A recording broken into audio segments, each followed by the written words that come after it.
Money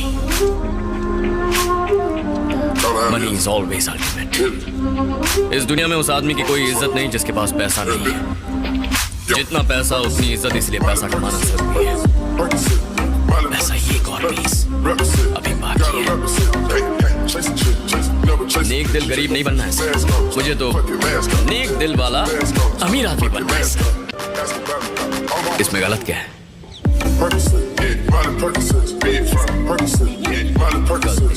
इससे मिलने वाली खुशी के पीछे पैसा है। वो क्या है ना, मनी इज ऑलवेज अल्टीमेट।